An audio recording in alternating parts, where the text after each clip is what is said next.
Good afternoon, everybody. My name is Robert Shapton, Managing Director of Tailor Made Systems. Very proud to present the April edition of our TMS Tuesday series. As ever, we have Keith Costel, our Director of Training for TMS Training Solutions, who is double shifting. Actually, he's actually doing a night shift tonight, working in the Far East from the comfort of his own bedroom. So well done, and thank you for that, Keith. And then we also have Tony Smith, who is always with us, but today making a presentation on his specialist subject. If there was a mastermind, I'm sure this would be the topic you would choose. The Precision Approach Path Indicator, the PAPI. Tony, as most of you will hopefully know on this, Tony is actually the inventor of the PAPI, a fantastic visual aid that has made air navigation much safer for the flying public for the last 50 years now, Tony? Nearly that, yes. Nearly 50 years, 50 years of PAPI.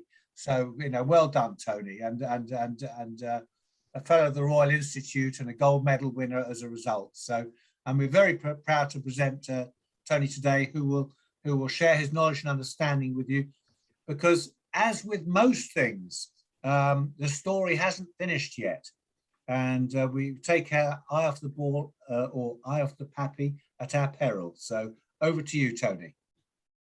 Thank you, Robert. Thank you for that fulsome introduction. For me, it's just a great pleasure to talk about one of my favourite subjects. Lots of others in the aviation world around airports, but because I brought this thing into existence, it has a special place for me. So I hope you'll find in the next 30 minutes or so of the presentation helpful to you, whatever you are, whether you're a designer, an installer, a regular user and maintainer. You'll find information here that you'll find helpful and useful. And at the end of the presentation, you'll see there's effectively a paper covering much the same ground, which you can get hold of through the web. We'll get to that at the end. So let's begin with an overview of what I'm going to be talking about today. First of all, something about the standards. What are the standards? Where do you find them? And then visual cues. What is it that the pilot needs, and why does he need a glide slope indicator? What are the key essence drivers, if you like, the operational requirement for the visual cues? And then the third thing is, having looked at what the requirement is, what information does the pilot need, how to devise with PAPI a signal format that gives him that information in a way that the pilot can easily assimilate and produce an accurate glide slope approach using it. And then turning to the practical matters, if you're at an aerodrome and responsible for sighting, doing the design and seeing it installed, there's some constraints and good guidance about sighting that you need to be aware of, and will help you in that process. And then I'll look at the actual PAPI equipment specification. This is very relevant to engineers and optical designers, the things that do need to be built into PAPI, and some of the pitfalls, perhaps because you weren't in this at the beginning and don't totally understand where the PAPI is coming from. Some of those characteristics, which may look similar by designing it in a different way, actually you may be designing out some key features or putting in features that are far from desirable. And then finally, only in that it's the last thing in this overview, but it's certainly not the least important, that's some discussion on PAPI maintenance, why it is necessary, and the way in which it can be sensibly and helpfully approached. So let's move on now to the next slide. The first of these topics, the operational role of PAPI guidance. And a pilot flying an aircraft to approach to the runway has to align the aircraft with the runway in 3 dimensions. The left and right dimension, in many ways, if you can see the runway, he can line up with the center line in a way that we're all familiar with. We walk down corridors, we drive along roads, and we can go down, we can make a path down that quite stably and no problem. But the 3rd dimension, which is height, there's nothing in the outside world that gives you a 3-degree approach slope in space. There's nothing natural there. There isn't a 3-degree slope there in space. It has to be shown to you by some means, or you make a very approximate estimate of it. And it is very approximate of what the 3-degree actually is. So that's the key thing, giving the pilot height guidance to establish and maintain a 3-degree approach in a stable manner. And that's important with aircraft, particularly large aircraft, where the time to change the rate of descent, waiting for thrust to come on in an engine where the spool up times are long. You need to, the aircraft needs to be stabilized all the way down the final approach, or the last several kilometers on a 3-degree approach. It needs to, the pilot needs to engage with this slope and then maintain it.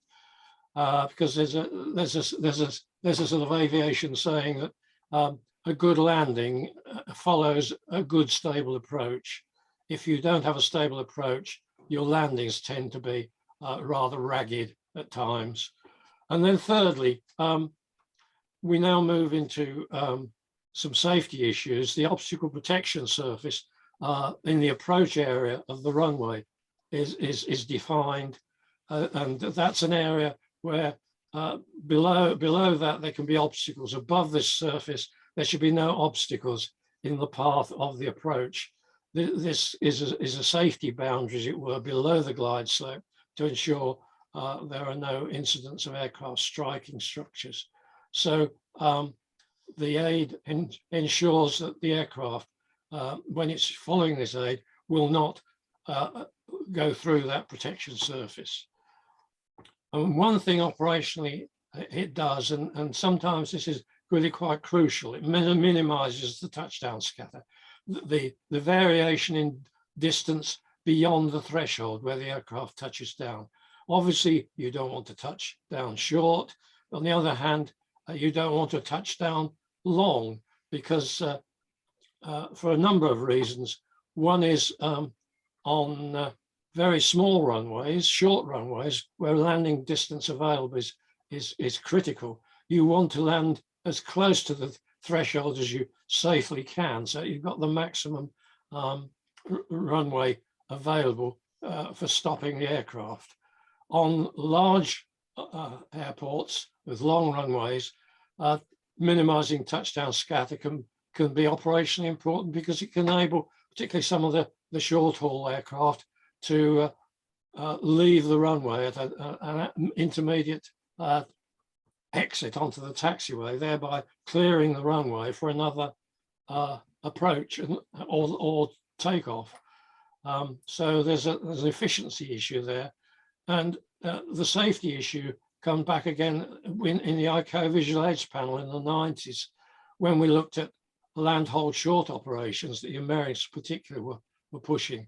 We came as a panel to the conclusion that if there was one visual aid you must put into the crossing runway that you're using for land hold short, you must put a PAPI in, so that you get touchdown in a very small area, so that you avoid the possibility of the aircraft landing long and transgressing into the crossing runway.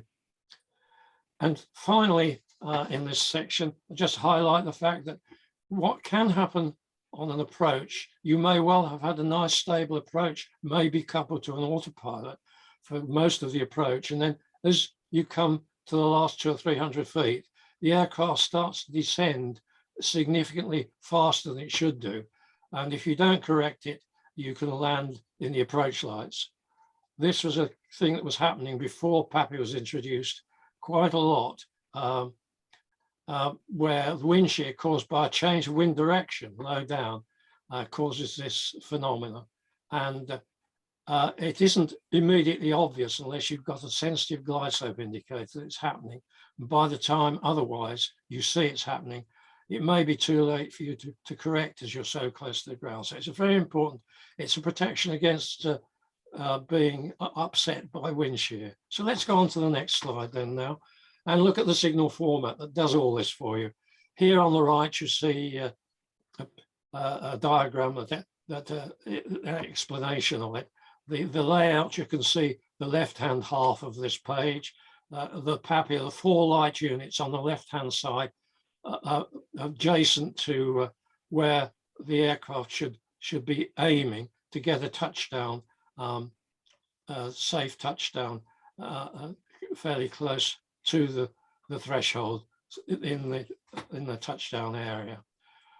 4 high-intensity light units are placed there. They are light projectors. Oh, yeah, here we are. We've come back. Thank you very much. 4 light projectors are set there in an array as you see them. Each projector projects a beam which has 2 colors. The top half of it is white, the lower half is red, and between the 2 colors there's a very sharp color transition. And going along with that color transition is also an intensity transition as well. So the net result is a very sharp transition, such that, for example, if you view one of these devices from a range of 3 kilometers, you should be between standing upright and crouching down to knee level. You should see the color flick from one to the other very, very quickly. Each of those 4 units has a designated setting angle. The 4 have different setting angles. The one furthest from the runway is set at the lowest angle, and then the angles are increased in equal increments. So the highest setting angle is the one nearest the runway. And the correct glide slope is when you're between the 2nd and 3rd settings, a 2 red and 2 white picture, in other words. The setting angle that I'm talking about here is in fact, and should be in the design of the equipment, the setting angle should coincide and always be coincidental with that color intensity transition. So you effectively, when you set up that bar of lights, you are setting up the color transition to be at the desired angle. And on the right-hand side, you can see the sequence of lights, five segments. The middle one, you're on slope. If it's all red, you're very low. If it's all white, you're very high. Three or 1 in the middle 2, that's where you want to be. If you regard it as, ideally you go for 2 and 2. If you get 3 whites or 3 reds, then that is the time for the pilot to adjust his rate of descent or her rate of descent at that point, and you hopefully never get to the excess deviation, which is 4 whites or 4 reds. So that's how it works. And there's ample evidence from research into visual glide slope indicators back in the 1950s that 5 segments is all you need. There's no point in having more.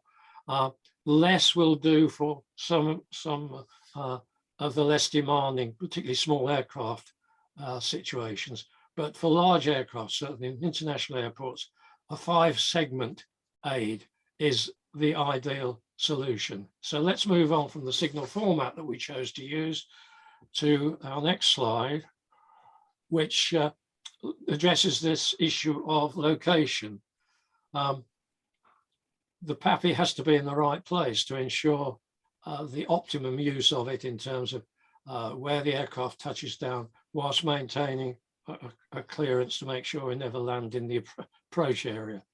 So what decides where the location is? Well, first of all, where you intend to put it, need to do the studies to be sure that even if the pilot flies so that he gets to the excess deviation, the 4 reds, that he at that point he's not anywhere near going into the obstacle or below the obstacle protection surface.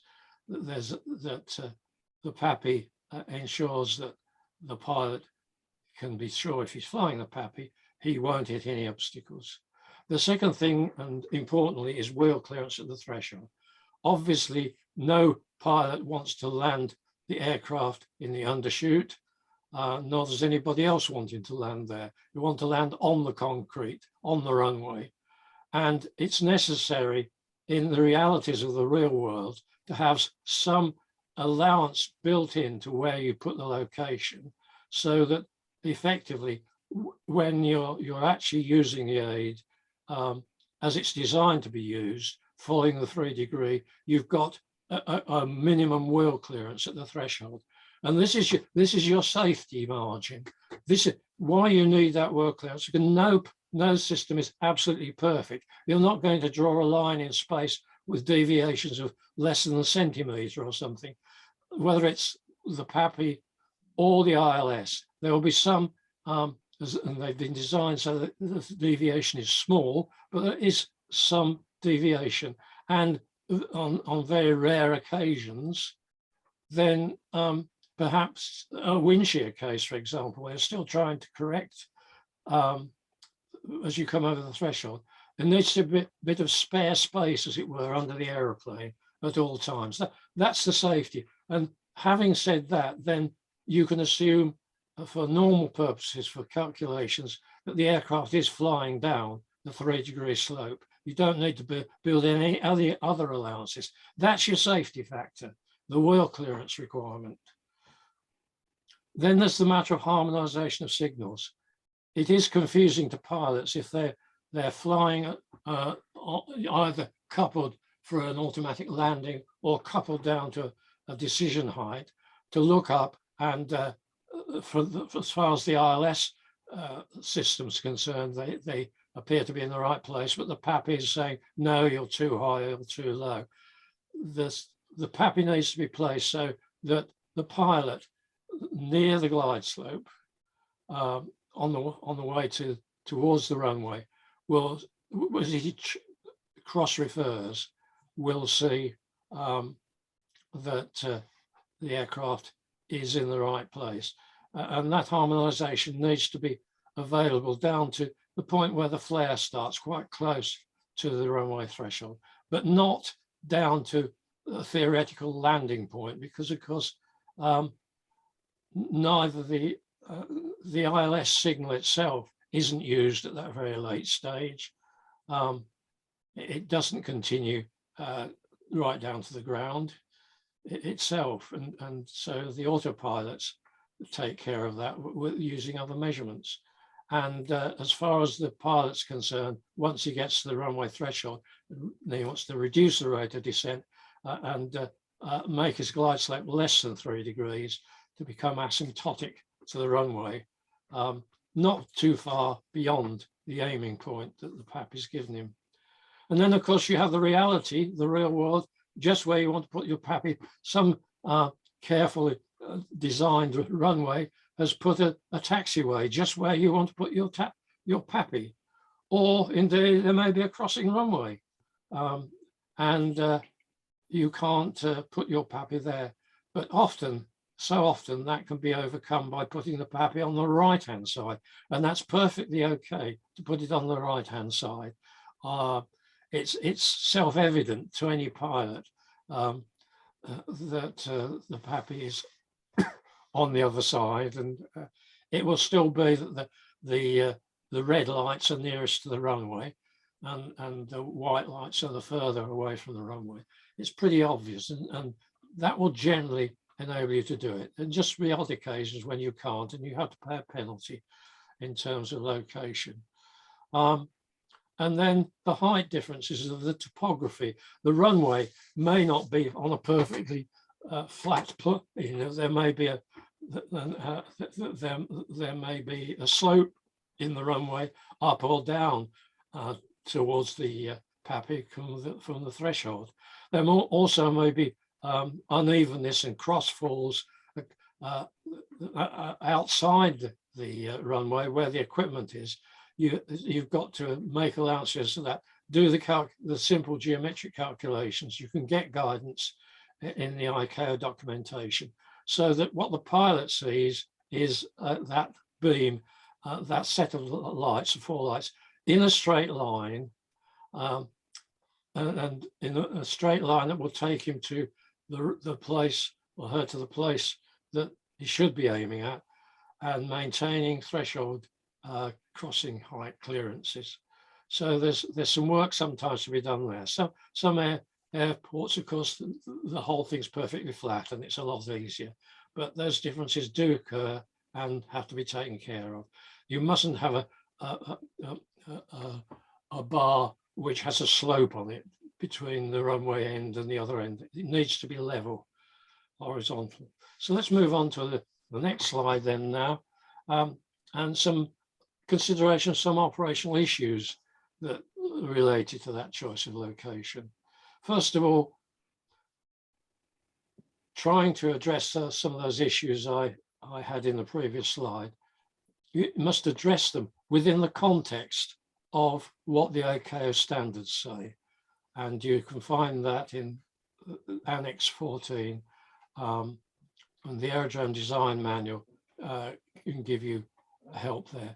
Your national regulations may well have a carryover from the ICAO documentation, and you may actually be referring to that, but they should be traceable back to what is Annex 14 says. So that is the fount of all wisdom and the basis of how and where PAPIs should be placed.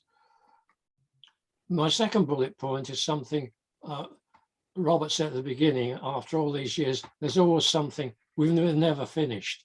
Harmonisation methodology, which was devised very early on in the life of PAPI over 40 years ago, needs revision. It needs revision because I sense, from what I hear and from the webinars that TMS ran the last 2 years, there's a lot of confusion, uncertainty, and in a sense, a certain amount of mystique about the whole process of harmonisation. And it isn't helped by the present, what's supposed to be helpful guidance that is given in places like the ADM Part 4. It can look terribly complicated, mathematical work necessary, and then it gives you the feeling sometimes there's probably hardly anybody in the world who really is on top of this. And do I really want to get involved with PAPI because this is all so complicated? It doesn't need to be like that, I maintain. We had a look at this in recent times, trying hopefully to get ICAO to simplify the guidance so it's easily followed, so that whether you're doing the installation or whether you're accepting the installation, you'll know that the equipment, the harmonisation is being achieved.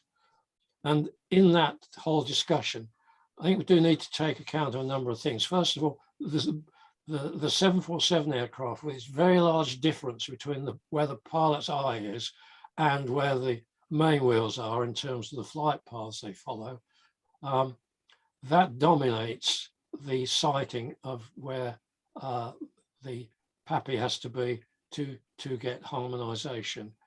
And some of that methodology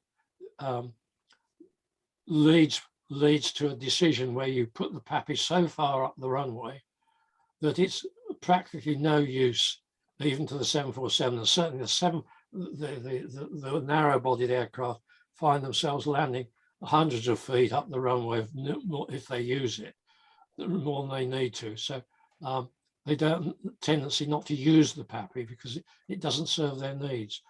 This is a result of this muddled and confusing harmonisation process that has been there and has grown a bit like Topsy over the years. And I think it's time for a cull of that and a fresh start.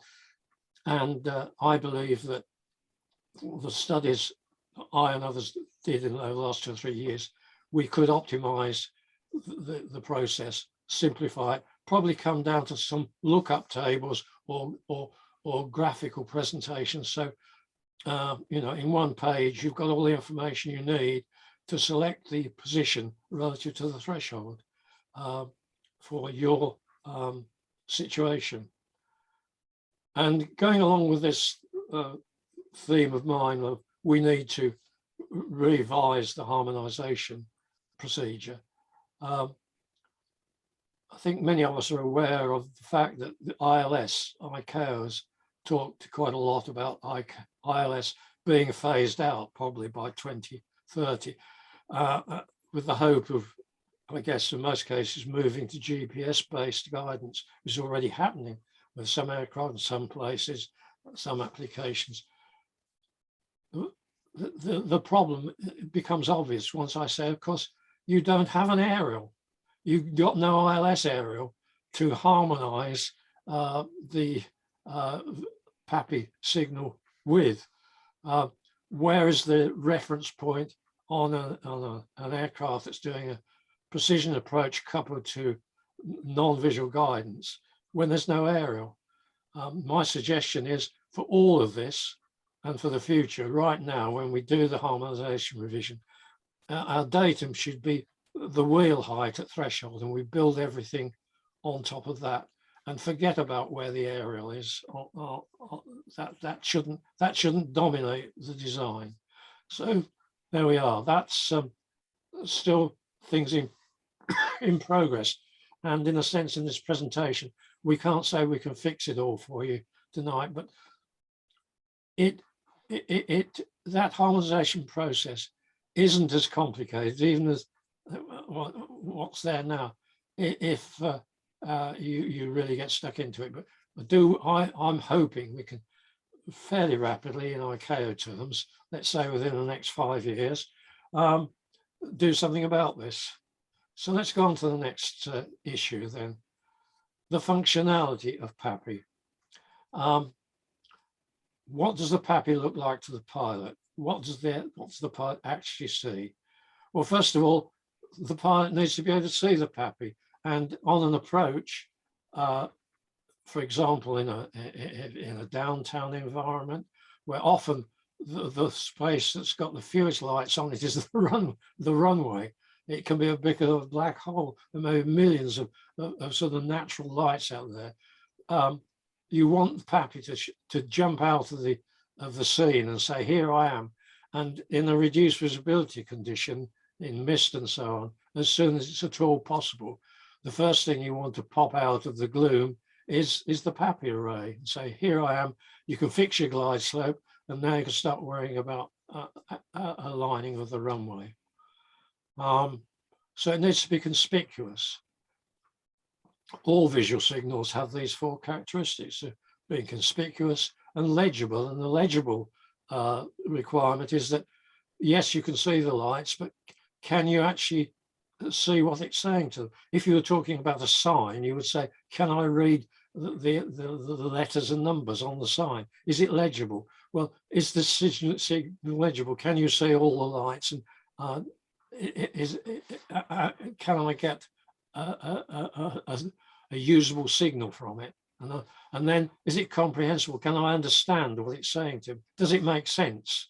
Does it make sense the lights are there, that they're changing in a particular order? And then the credibility. Do you believe, having seen this, are you still quite happy that what you're seeing and what you're responding to, making a 3-degree approach, is credible information? And part of that comes, of course, from experience and knowing that the PAPI will always get you home at the right glide slope. But every visual aid should have those 4 characteristics. The format of the signal needs to be instinctive and easily interpreted. I tell the story of when we were doing the trials work. I remember one occasion when we had a set put in at Gatwick Airport in the UK, London Airport, Gatwick, on one side of the runway, the vases as they were then were the standard on the other side. And a pilot who'd been somewhere down the line, hadn't seen the NOTAM, been away from the UK for several days, came back, made a landing, and in the debrief in the company offices said, somebody's put a row of lights beside the runway, red and white lights. And you know, if you maneuver up and down, when you've got an equal number of red and white lights, it gives you a 3-degree glide path. That's the sort of amount of training you need. It's instinctive, it's easily interpreted, it's pretty obvious what it's doing. The PAPI is designed to have those characteristics. And then the task difficulty, actually getting that 2 and 2, 2 reds and 2 whites, how difficult is it to get it and maintain it? And the thing that dominates this is the sector sizes, the different setting angles, how big the sectors are before you go into another state, as it were. If the segments are too big, then the aircraft isn't so easily stabilized. It's liable to oscillate between boundaries quite slowly, but when you get to the boundary, you might have quite a lot of excess deviation on, and you may have traveled quite a long way. So the bounce segments mustn't be too large. On the other hand, if they're too small, and we did do experiments with very small segments, less than the standard 20 minutes between adjacent units. Pilots can fly that, but if they do that, they're forever adjusting the controls. It's a high gain control loop, and they're spending unnecessary amount of time tweaking the thing to a level that is unnecessary for safety and actual stability. So there's a compromise, and the 20 minutes of arc, by experience, was shown to be optimum in terms of the accuracy achieved and the workload and task difficulty in achieving it. So for a PAPI to be operated safely using something that's in specification, the high intensity beam must emit the beam spread that is specified in Annex 14, which you'll see sight of in a later slide. The whole beam must be there as shown in that diagram. It's a beam which is at its highest value in the middle of the beam, falling off towards the edges. That is actually helpful because at long ranges, you're looking at the middle of the beam. At shorter ranges, you're looking off the center of the beam in azimuth, certainly. And of course, that means you avoid the possibility of any glare as you get close to the runway. The color transition, which, as I said before, has to be the setting angle, must appear to be instantaneous. It clicks. That's the easiest way of describing it. If it doesn't click, if it's mushy, if you're not quite sure what the color is, then there's something wrong either with the basic design of the PAPI or the installation of the PAPI or the maintenance of the PAPI. A pilot should complain about the PAPIs if it's not clicking instantaneously as he goes through, they go through a boundary. The signal colors have to comply with international standards. Those colors are chosen to make sure that the pilot knows what color he's seeing. We don't want to have signal color red, for example, that is actually quite near the orange boundary of the system. And so if you've got a tungsten filament type of projection light source, when the PAPI is turned down to lower levels and the white goes rather yellow, that it appears more and more difficult to be absolutely certain you've got the right signal color. So the signal color is specified and its boundaries are limited for very good reasons, and they have to be met. And the setting angles where the transition is for the unit must be correct and it must be stable. And that's a discussion perhaps you need to have at the time you decide which unit you're going to buy. Is this unit a very stable projector where the setting angle, the angle of the transition doesn't move? It's fixed, it's calibrated. And when we developed PAPI, one of the things we said in discussions is you buy your stability of the system from the laboratory. The accuracy is built in there. It isn't like with the Varsi where you're forever tinkering around with the boxes trying to get a decent glide slope out of it. You should be able to have 4 units, be able to take them to the appropriate base place, put them on, put them at the angles that are required, and you've got a working system within limits. And it should stay like that, the actual projector, for very long. Of course, there can be mechanical errors and things that happen very occasionally. And in that case, then the equipment effectively has to be taken away and recalibrated. So let's move on then to the next slide, in which I want to look at, what do I want to look at, the next one? Oh yes, the engineering design principles. So we're moving now into the actual equipment itself, how it's designed in the manufacturers' laboratories and workshops.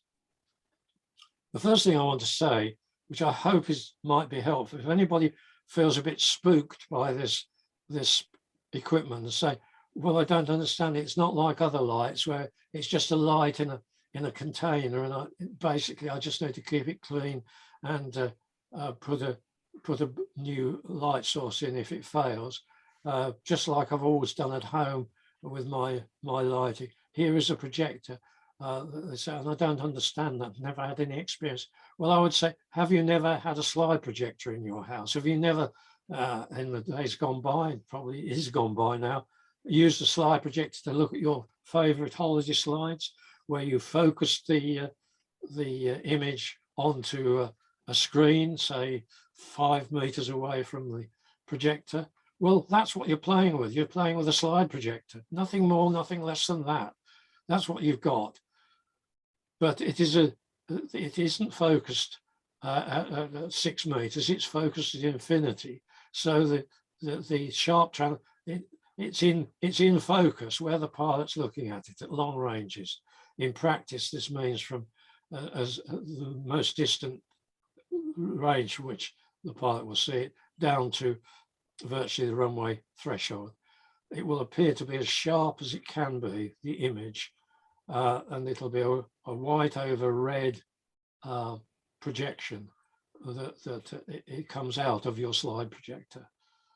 And the components that make up the device, basically a light source, a filter, or something equivalent to put the red segment in, and then a projection lens.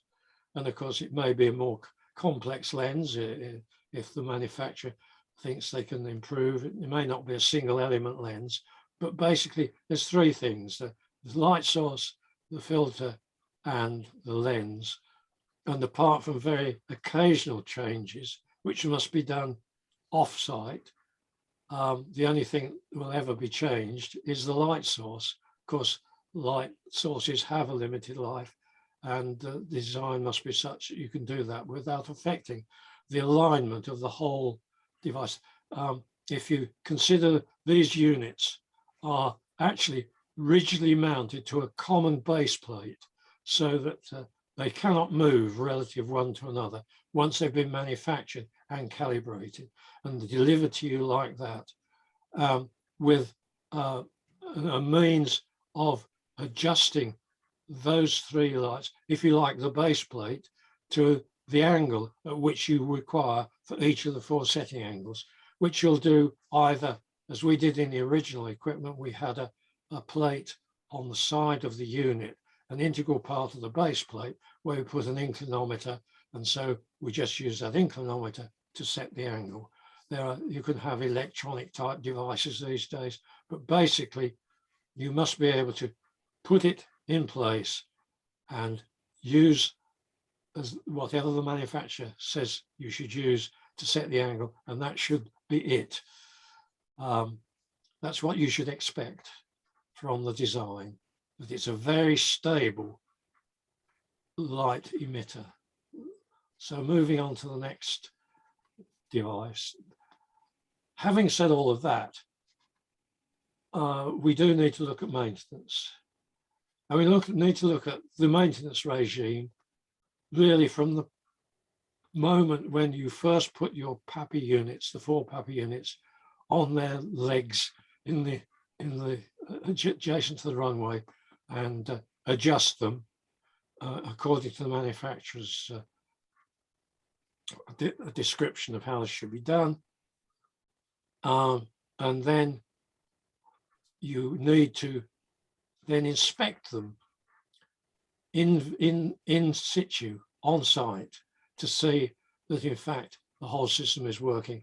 I mean, it could be possible, even with the best design, if somebody has decided to transmit the whole thing upside down, or in a very an environment that actually can cause damage internally, or they drop it or something.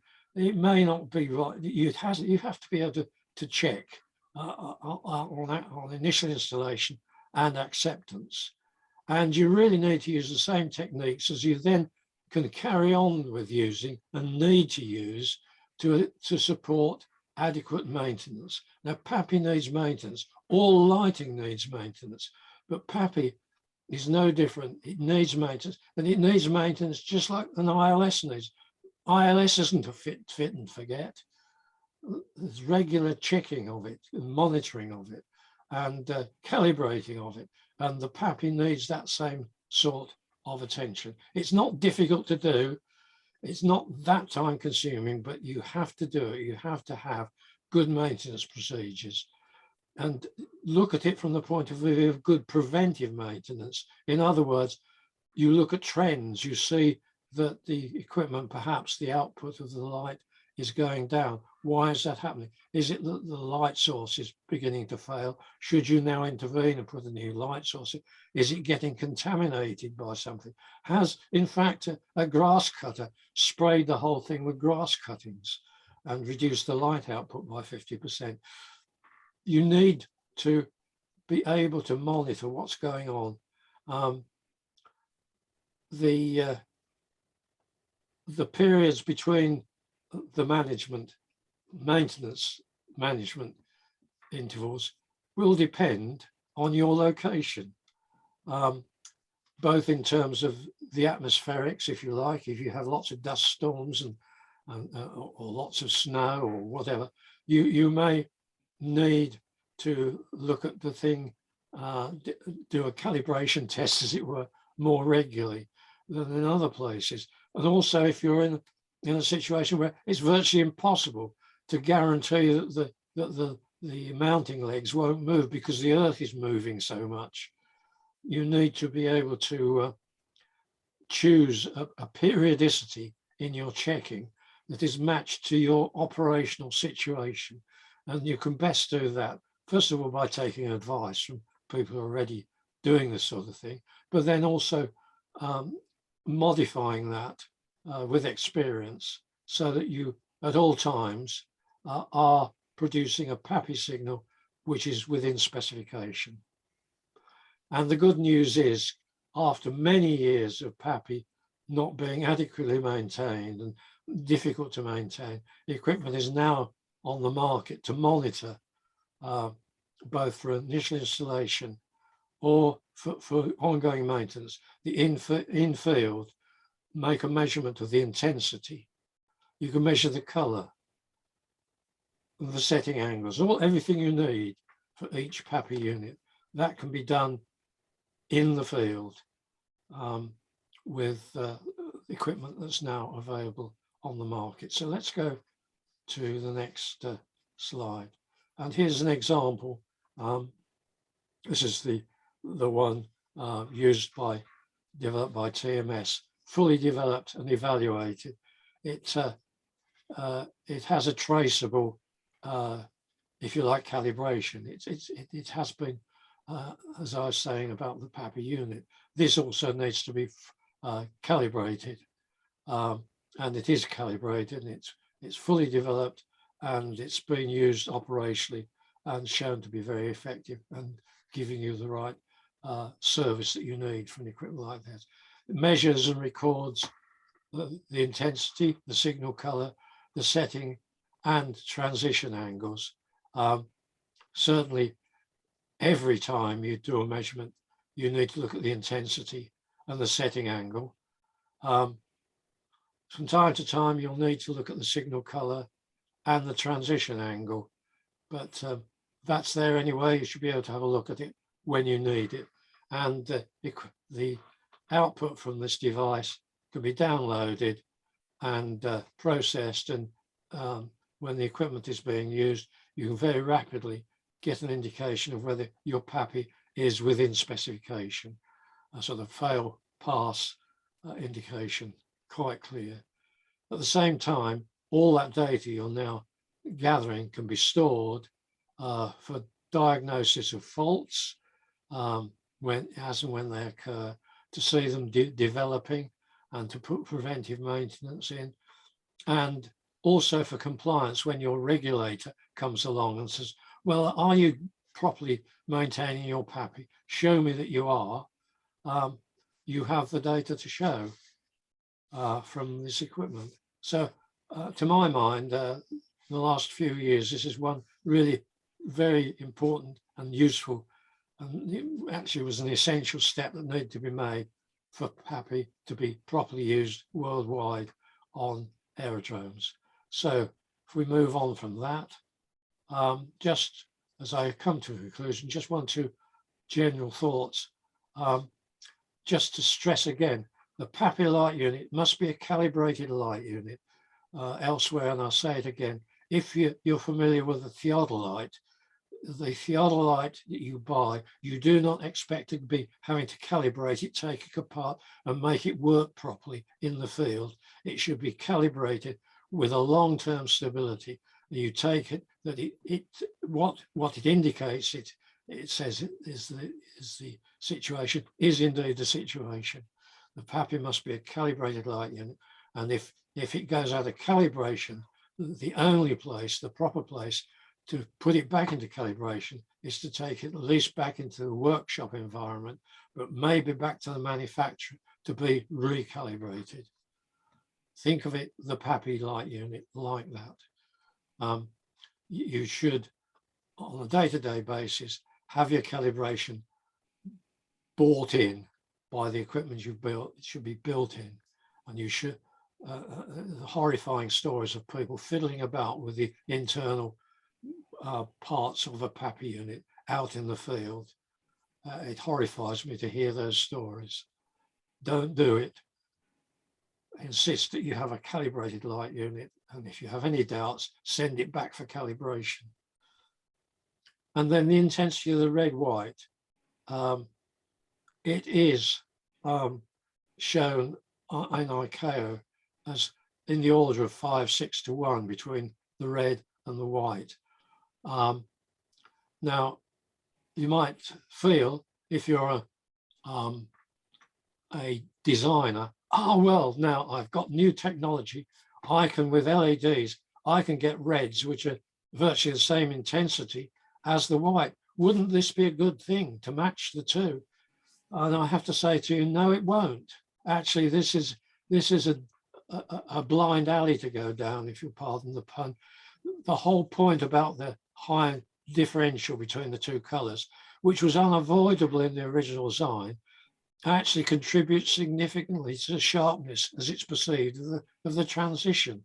It's the sharpness of the rapid change of intensity, as well as the rapid change of color, which together, and they are of course together, that actually gives you this clicking characteristic. So I would strongly urge that you look for, when you're buying a PAPI, one with a large ratio of intensities for the optimum design. And finally, a very general thought, as I look on Facebook and I look at lots of little bits of video where people say, this is the most dangerous airport in the world. I've seen at least 50 most dangerous airports in the world. They can't all be the most dangerous, but they are difficult. Short runways, landing distance available, often quite critical. Sometimes the approach over the side of a hill, so that there isn't really an obstacle clearance surface under the aircraft, but it's still carrying passengers. Small airports like that, and where there are secondary crossing runways,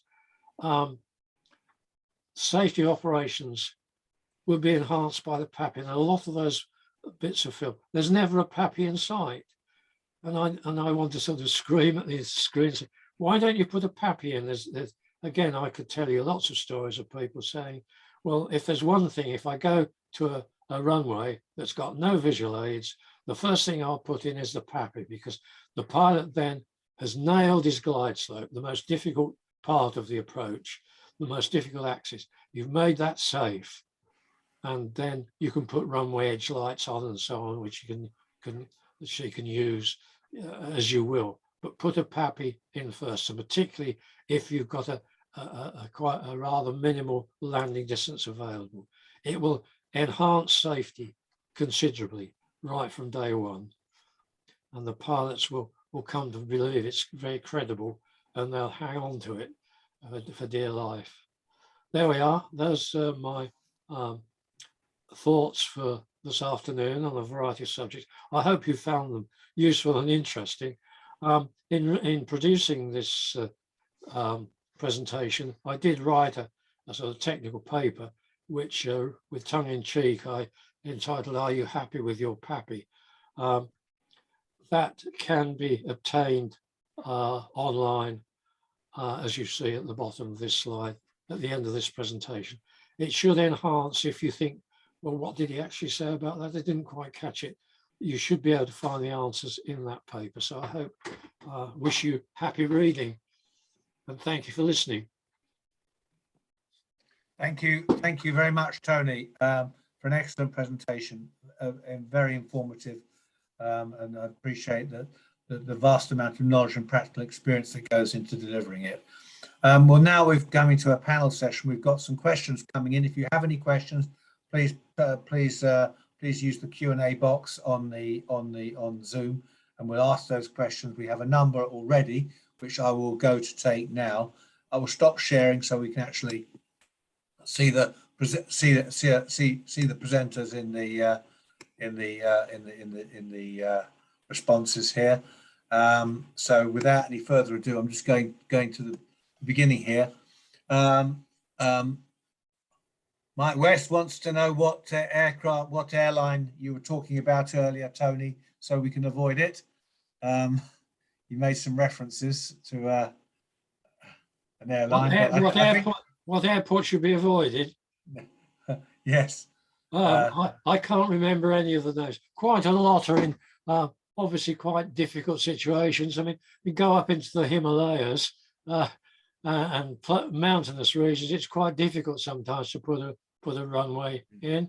But I remember in the early days of PAPI, one of the considerations was when the oil industry was developing in the UK, and Sunborough was being opened up as a fixed wing runway, and of course the approach there at one end is down the side of a hill, and that was a classic place to put a PAPI in there and suddenly make it a lot safer. Well, there certainly are some incredible videos out there, as you point out, and I think, and as you usefully suggest, a number of those acknowledged dangerous landings will be significantly enhanced by having introduction of PAPI. So yes, that's a very good suggestion.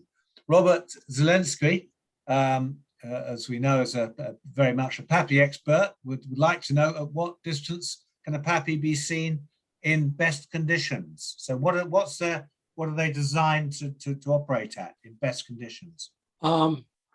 Well, pardon me, in my early slide, I said from 10 kilometers, you know, in the old money, 6 miles. That is the sort of height where normally an aircraft in a busy airport circuit coming off the stack will start his final approach, having descended perhaps from his en route to altitude, and now is in the approach phase, and probably starting that anywhere between 1,000 and 2,000 feet, flying more or less level, and then needing to pick up the glide slope and then descend down it. If the opportunity is there, it's nice to have a long straight in approach up to about 6 miles. And what limits the PAPI being usable, often in good visibility conditions, you'll see the lights at a range greater than 10 kilometers.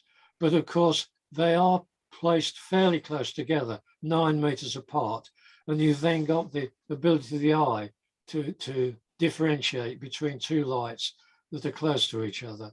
And that 9 meters means that you clearly see them always as distinct, 4 distinct lights. Beyond that, there's a certain amount of merging.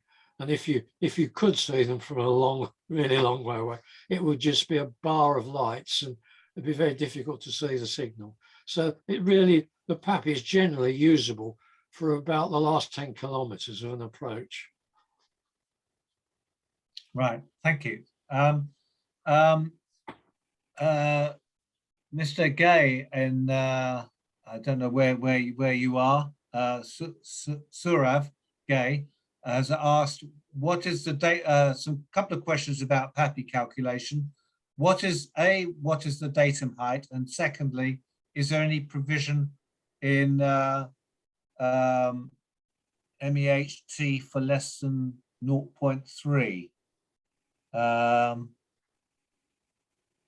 I don't know if anybody wants to tackle that one, or well, take could it I just offline? say, one of the considerations that I have, and I want to kill the MEHT concept. It was never in our original design. It was introduced sideways from Australian thinking, I think, to do with T-bar vases. And there it was only guidance type information. It wasn't as a standard and a recommended requirement. But the way ICAO has massaged it over the years, it's almost become a dominant feature. And in a sense, it doesn't matter what the eye height over threshold is fundamentally. What matters from the safety point of view, which is where it all comes back to, is what have you built in as a safety clearance at the threshold for your main wheels. And that's why I said in my presentation, we should put the PAPI at least in a position where the minimum wheel clearance, if the pilot is flying the PAPI, the minimum wheel clearance should be achieved at the threshold. That's the safety implications. But you don't then need to say, oh, well, it's 3 degrees, but it can be 10 minutes higher or 10 minutes lower. So we've got to add some more onto that. Let's say it's 20-foot wheel clearance or minimum wheel clearance. We'll add that into the calculation, another 10, another 6 meters or something. In fact, the difference is in the segments as you get close to the ground. If you do the sums, you're looking at 2 or 3 meters at the very most, even if you go very high or very low. The different, but we showed in our trials, and it's in the original report given to ICAO, that if the PAPI is flown as it's designed to be done, the actual flight path with its slight variations in it does in fact give you effectively a 3 degrees glide slope. And the actual performance, if you look at the measured flight path and compare it with one from a coupled approach with an ILS, they're virtually identical. Yet one of the things that's been wrongly built in is you're assuming, well, the PAPI might not be on 3 degrees, it might be at 2 degrees 50 or something. So we better add a bit more fat into the calculation because of that. but then at the same time, you're harmonizing with a PAPI, which is assumed to be exactly at 3 degrees in all cases. And if you look at the ICAO requirement for an ICAO for an ILS, category 1 ILS can be 13 minutes of arc below the nominal 3 degrees and still be serviceable. Mm-hmm. And so, you know, they're not making it, it isn't a logical calculation that's been set up. And I maintain we should assume the ILS is working with and producing a 3 degree glide path, and also the PAPI producing a 3 degree glide path. And the little variations that we might have is catered for, the safety is catered for by ensuring that you build in a minimum wheel clearance at the threshold. End of story. And for those of you out there, just that you know, Tony is currently addressing his concerns directly with the visual aids working group to address this matter, because it is kind of anomalous in that it gives conflicting calculations. So you can't fundamentally get harmonization if the calculations give you different answers. Can I just say, Robert, just yeah. like add something else? I almost slipped it in at the end, but I think it's very important because it takes a long time to change regulation. I hope when we do this, we'll be able to do it in such a way that the position of the ILS aerial is irrelevant, because in the future we're not going to have an ILS aerial to be a point of reference. Mm-hmm. One thing all aeroplanes will have are landing wheels, main undercarriage, and that seems to me to be, you know, that will always persist. So that should be the basis on which we then build the actual threshold crossing height, if you like, of our calculation. Quite. Thank you. So I hope that answers your questions, Saurav. If you do have any follow-up questions, please send us an email, and we'll see what we can do to help. Now, I've got another question here from Robert, who's Robert Zaleski, who says, are all pilots taught about the use of PAPI wherever in the world they have trained? If not, what else is used, if anything? Keith, do you want to go at that one? Okay, yes, I'll just switch my mic on. Yeah, oh, well, of course, you know, as part of the operational training of pilots and the visual aids, the PAPI is a visual aid, and therefore the use of the PAPI is fundamental to aircraft safety. So a pilot will be very, very aware, and of course, when we're looking at the details associated with a runway, then if we're looking at all the details and the facilities that are given for a runway, if there is a PAPI or a PAPI system, be it left or be it right hand side, as Tony has explained, then a pilot will expect to see it. And therefore expecting to see that that facility, whatever it is, he expects to see a particular pattern of an approach-like system. He expects to see a threshold and runway edge, or a center line, or touchdown zone, if the case may be. So a pilot expects to see the declared visual aids. So I would say then that the answer to that question is yes. The pilot should be aware. Yes, and of course, in their documentation, their Jefferson chart or whatever, there's an approach plate, there's a page, and it lists all the visual aids that are appropriate to that runway. And the pilot should be able to know, yes, when I come out of cloud, if you like, PAPI will be there. Or if it's not on the Jefferson, then I haven't got one. And perhaps I should complain.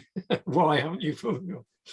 Or if poor maintenance or breakdown has occurred, then of course the pilot will be aware of that deviation in the form of the NOTAP. Yeah.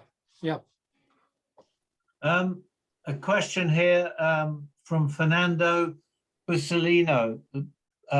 says, can we use drones for PAPI calibration, and how effective and accurate is this? Keith. Well, what is a drone? A drone is a flying instrument. An aircraft, basically, for a flight test is a flying instrument. And so if you look at the calibration of a PAPI associated and serviceability associated with doing a flight test, and Tony did discuss that, it's the fact is it's only one element of the compliance that it can achieve. And basically, is it aligned correctly? Are the angles, etc.? But when you're looking at intensity, when we're looking at color, as an example, then you have to question whether at this time drones are effective for a full compliance calibration of a PAPI. Yeah, can I just say, in a lot of current regulations, there's a requirement to do a flight check. And even to the extent of the flight check is stipulated, fly level 1,000 feet and do this, that, and the other, and observe these things. You don't have to be a mathematical genius to say if it's being done by a pilot with a stopwatch, you can get significant errors by that sort of thing. You can't calibrate the setting angles by flight check. I boldly say that you can't. What you can do with a flight check is you can do a functionality check. You know, a very first line of service sort of check. I can go a fly in the approach, move up and down, see if the lights change color in the right order. In other words, if I go low, have I got 4 lights? And then the first light that comes on, is it the one furthest from the runway? You can check the functionality, but you can't check the accuracy. And accuracy is essential to the PAPI system. The accuracy of the settings. I would add that we actually investigated when we were looking at how to address this problem. We actually looked at drones, and it's quite practically there are quite some issues in relation, as Keith and Tony have said. You don't get the color measurement, you don't get the intensity measurement you don't get the photometry from the drone.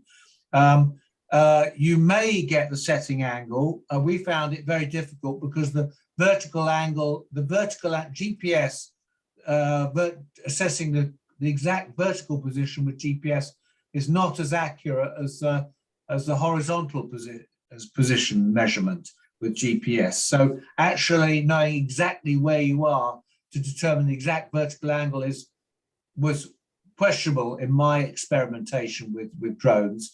But fundamentally, the problem is if you fail a PAPI, it's providing the diagnostic information, the measurements of the individual PAPI components to provide the airport with the information they need to address it.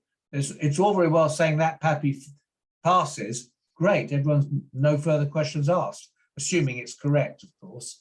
But the problem is if it fails, why has it failed? And you will see from the measurements, certainly we're able to take, you can see specifically which projector, if there are a number of projectors, is an issue.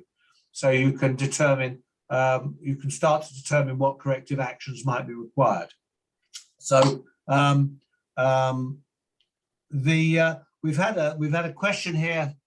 We've had some questions via email, basic on 2 aspects. Firstly, questioning why the intensity for UK has a CAP 168, and I don't want to get involved particularly on national standards, but the question is why, do we have a quick answer why the CAP 168 standard would be different from ICAO, and in particular why the CAP 168 doesn't specify a ratio it just gives minimum intensities. My understanding that it is now aligned. I think the latest issue of the UK national standards has aligned itself with ICAO, but I would need to double check that.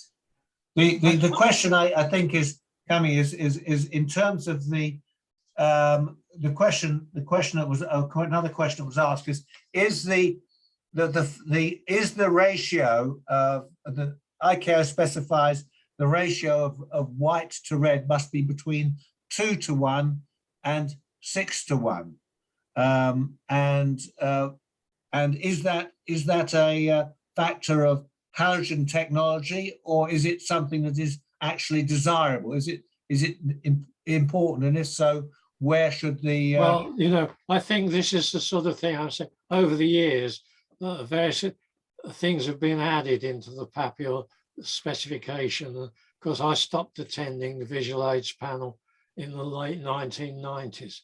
So all sorts of things have gone on in the intermediate. And yes, of course, you don't have to be a rocket scientist to work out these days with LEDs, it's quite feasible to have you can achieve a red signal practically, which has the same intensity as a white one. And so you think, oh, well, that's a good thing, isn't it? And so you go and match as best you can, and then go around to the airports and say, look, this is an improvement on the original design. We've now more nearly matched. We've brought the intensity of the red up to the value of the white. The answer is no, it isn't. You know, you may appear to be a benefit. Actually, you are taking away one of the almost half of what causes a signal to be so conspicuous. That's this abrupt change of intensity. Right. So, and another question I have here via email is, and it links into something we were just discussing just before we started the webinar, in terms of the, if we possibly address the question of, as well, the question of should we be interleaving our PAPIs, and if so, how? But the question specifically here is, what is best, a 4-box PAPI with one PAPI visibly out, or a 4-box PAPI system that switches off all the PAPIs should one fail? So how should how should we configure our PAPIs to fail effectively? Maybe I can answer that, Robert. I have a personal view, and I'll give you my personal view.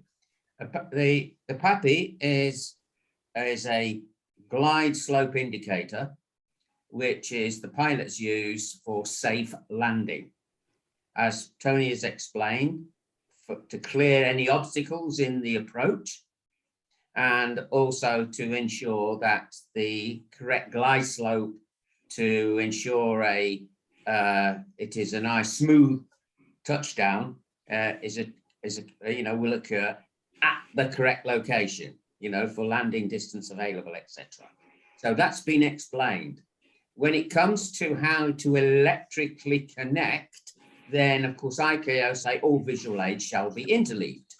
But of course, when it comes to the PAPI, then what happens then if you interleave PAPI units? Do you have a 2-lamp unit or a 3-lamp unit? There are different designs out there.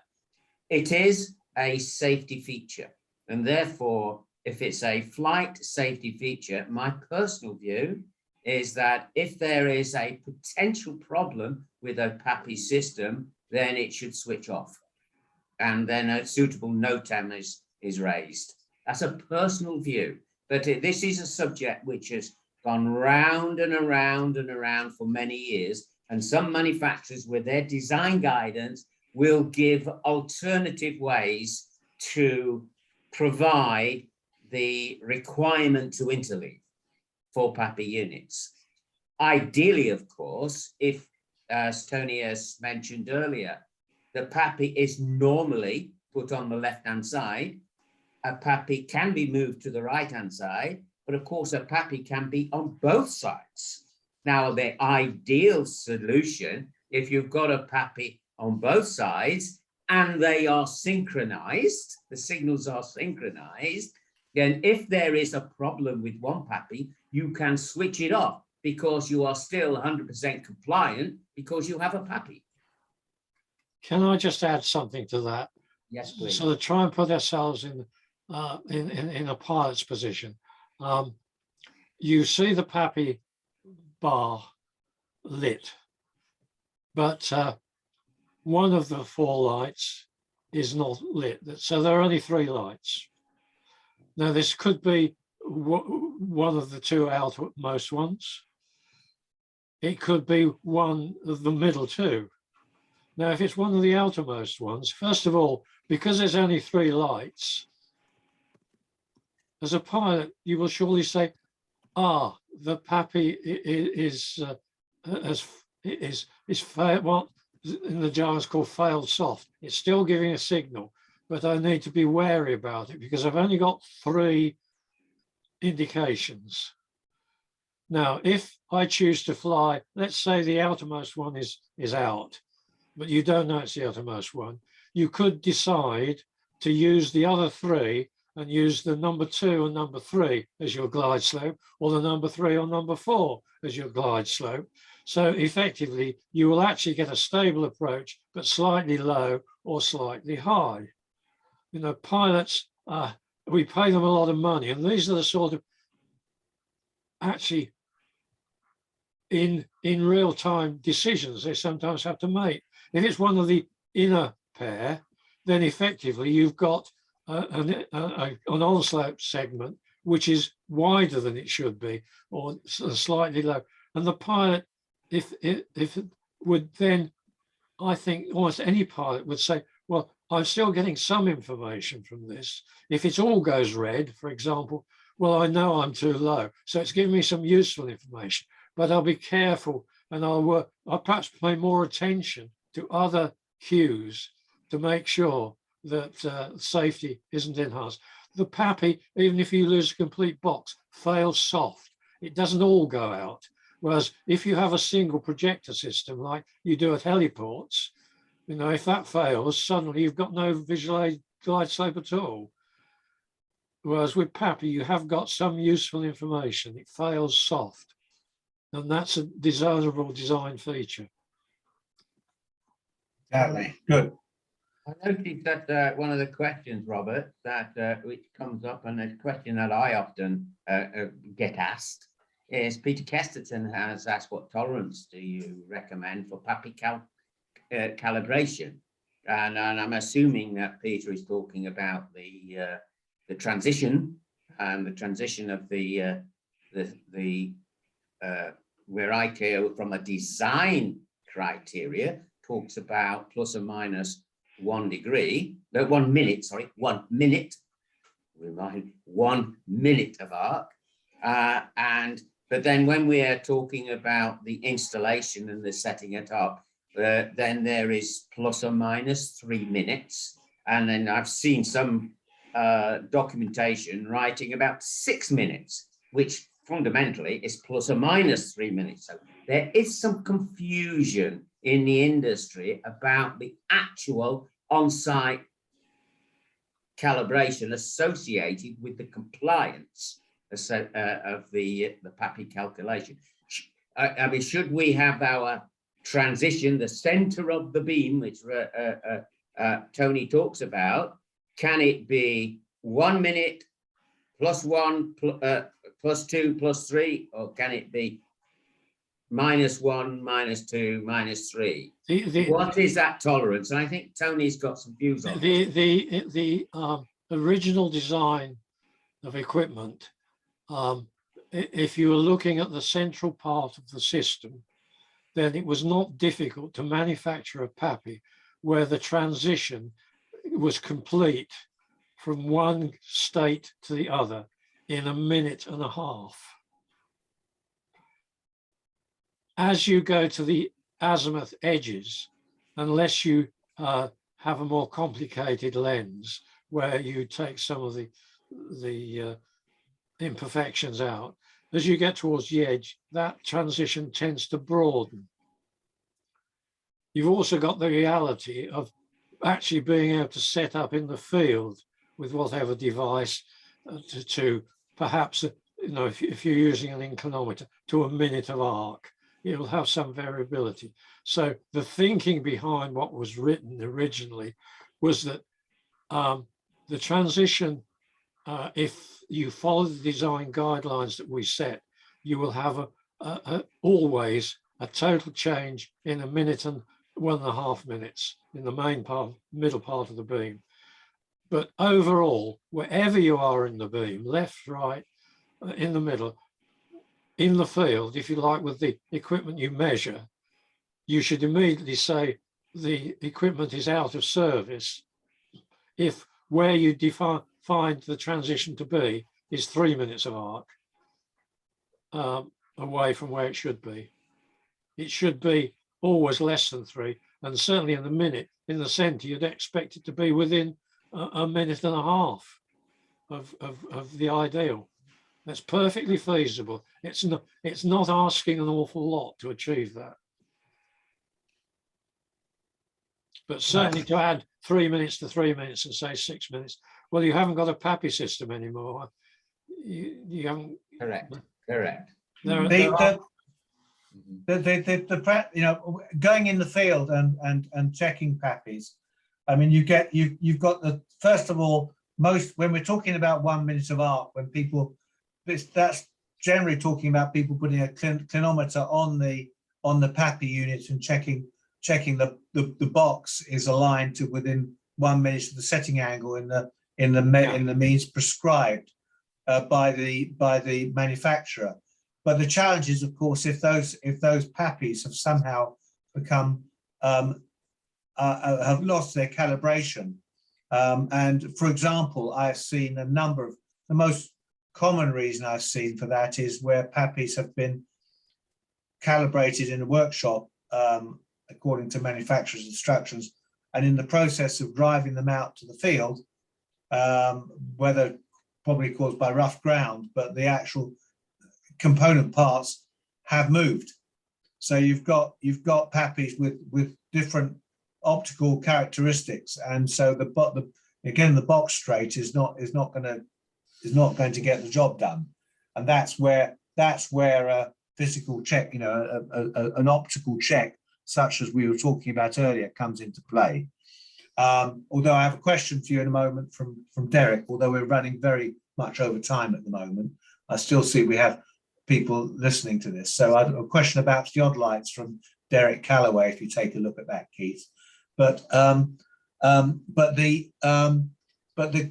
other characteristic is, and this is one of the things that most concerns me, is that they whether, as I've seen this in installation and in maintenance, when we'll be frank, people are being a bit lazy, because you have to, when you install the PAPI at the correct setting angle, there's a very much, you have to follow the manufacturer's instructions, and it's a very, very delicate process to get the PAPI installed at the correct angle with all the lock washers, the lock nuts set so that it is at the vertical angle that is prescribed. But what I'm seeing is that the lock washers are set on the legs for the horizontal angle, and then the adjustment is done purely using one leg or a middle leg, or even one leg at the side at the back. So effectively what is being done is that the PAPI unit is being bent to achieve being pulled down or pushed up and effectively bent to achieve the correct vertical setting, which results in when you're measuring them, you can see there's a slope. The beams appear to slope because they're being dragged down. But theoretically, the vertical angle is correct, but it's not achieving the correct setting, the correct vertical angle as far as the pilot would see. And in fact, in those cases, this is where you get the pink the pink transition because the beams are transitioning progressively because the unit is not straight. So I would encourage anyone that is working on PAPIs to pay close attention to the manufacturer's guidelines for installation in terms of getting the correct setting angles, and then any subsequent adjustments that are required. It's not just a simple matter of adjusting one of the bolts to get the clinometer to give you the answer that you want to do. It should be done very carefully. Well, I think Robert, and when we are talking about the on-site, and Derek has made a very good point. You know, he's mentioned the clinometer as one function. Using a theodolite is another function, but technology does move on. You know, and as technology has moved on, we now have facilities, tools available, which was not just measure the angles, it's measuring the other elements of compliance, which we've mentioned earlier, the intensity, the color, and the angles. And when we're looking at the results of doing that photometric measurement, then all that information is on there. So that package, that slide projector, then we can see whether that slide projector is emitting the light in accordance with the design. So all I say is that technology moves on, tools get developed, and which become more useful. And that's what I'm saying. We should be going down that route. And if tools are available, I mean, we often say, you know, if you think maintenance is expensive, try an accident. And the most critical part of flight is that one of the most critical parts of flight is landing. And the PAPI is a fantastic aid. So we've got to get it correct.